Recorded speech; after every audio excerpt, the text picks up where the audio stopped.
Calm down, Canadians. Your men's Olympic hockey team is not a bunch of bums, not beer leaguers. These guys play hockey in real leagues, high-level leagues, not the NHL, for the most part, not the AHL, but they are playing hockey currently, unlike a guy like Brian Giunta on Team USA, who actually doesn't have a team except for Team USA this year, and he's the captain. So, you know, there's Derek Roy on this team, former Buffalo Sabre. There's Mason Raymond, Ben Scrivens, these other guys who have played in the NHL and played for a fair amount of time to give them name recognition. But among the 14 forwards, 8D, and 3 goalies, there's a bunch of guys that you're probably going, I've maybe seen that name. I don't know if it was, you know, in hockey or on a list elsewhere. So let's go. Let's learn about 3 of these guys. Andrew Ebbett, 35-year-old forward. He's one of the oldest guys on the team, and he plays right now for Bern in the Swiss League. This guy is a speedy winger. He'll bring something to the table, especially in a tournament like this, which is lacking the high-end skill of NHLers. But he's got an interesting backstory where he played for a team called the Salmon Arm Silverbacks in the BCHL back in the day. And then since then, he's moved up the ranks, but he's moved around a lot.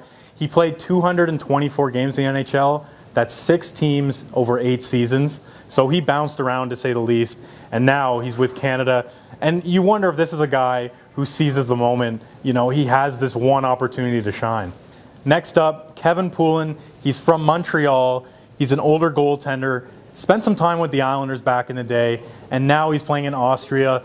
Not exactly in a high-profile league, but we'll see how much action he gets, because not even that long ago, just last season, he played 1 game in the North American Hockey League, which is that Quebec-based league that is almost literally just fights. He played 1 game there. He might have known someone in the league and they called on him, but just keep that in mind, that this guy was so far down the pecking order that he felt like, I'll play 1 game in this absolutely terrible league.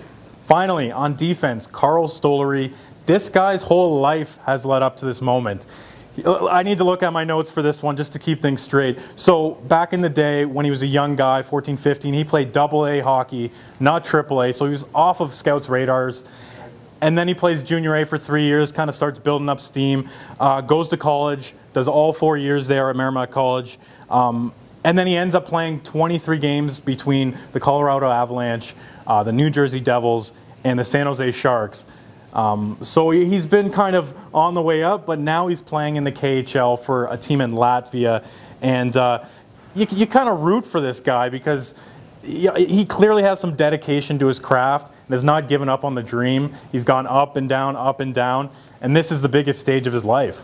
So those are the 3 probably most random guys on the Canadian roster, but best name, Rob Klinkhammer. Former NHLer, didn't do too much in the NHL, but probably more notable than the guys that we discussed because of that great name, Mr. Klinkhammer himself. February 15th, Switzerland, Canada. That's the start of the Olympic tournament. I'm fired up. You better be too.